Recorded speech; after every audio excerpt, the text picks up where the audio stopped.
Okay, if your toes are cold, just wiggle and move around with your feet a little bit. You are at ease, you're not at attention at this point. We'll be here just a few minutes, not terribly long. How many of you boys belong to an organized sports team? Anytime during the year. Okay, what sport are you on? Golf and basketball. Basketball. Let's go with the basketball. What kind of team or league is it? Junior Jazz. Junior Jazz. Do they have a uniform? Yeah. Do you wear it in your games? Most of the time. What happens when you don't? When I don't. Is there any kind of penalty? No? Okay. What team are you on? Soccer. And do they have a uniform? Yeah. When do you wear it? Every game.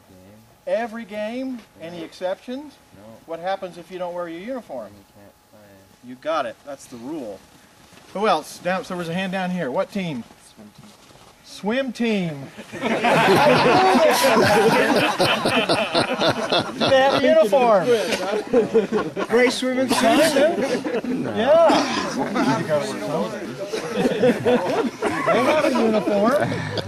Is your uniform required to be worn? Okay, there was a hand down here.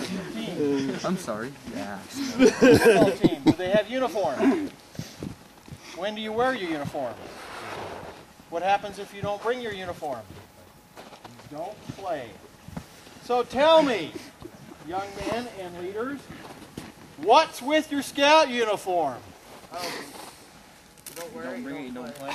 I can't play. Why? Well, Tom, okay. No, I don't see any reason for people to not wear their scout uniform. I'm a soccer referee. Okay? I referee soccer games, about 80 to 90 games a year.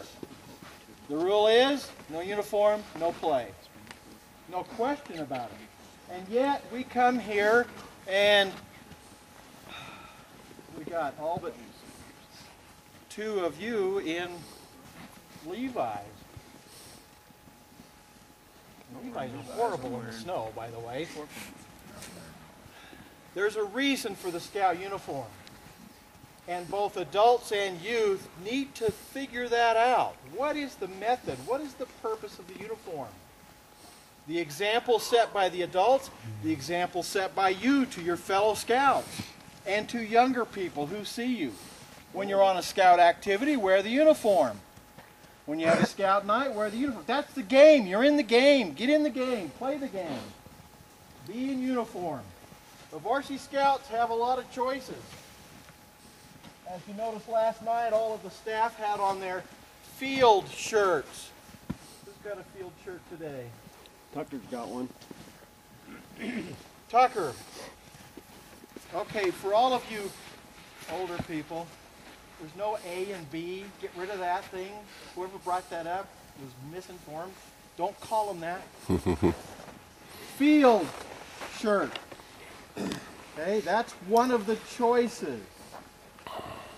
Your team may choose something different, but choose a uniform. The other choices have been the activity shirt for varsity scouting that comes in tan or maroon. That's a choice for your team. The brand new activity shirt for varsity scouting that came out in September is a what do they call active wear shirt? It's the really cool thing. Okay, this is the new choice available to you for your team. It is permissible for your team to make their own shirt. We made ours. The varsity one you saw with all the patches, the Army fatigue, that's ours, the troops. That they took as a collective group. They wanted that to be their uniform to wear on, other than formal wear. We call it fun wear. They're called activities. Yeah, activity shirt. So you have field shirt and activity shirt. So when you go home, get together as a team and make a decision. What do we want our uniform to be? And then do it. Wear it. Get in the game. There's one other choice, Dennis. Since varsity scouting is a bridge to venture, we can wear the green venture shirt with the orange tabs. That's legitimate. Okay? So that's new. Just put the orange loops on them. Okay? You know, when I'm out on the soccer field with those guys, it sure makes it easier to identify who's the home team and who's the away team. You know, when we're in sacrament meeting, it's sure easy to identify who's on the Aaronic priesthood team. I challenge you, adults and youth, to get on the scout team. Thank you.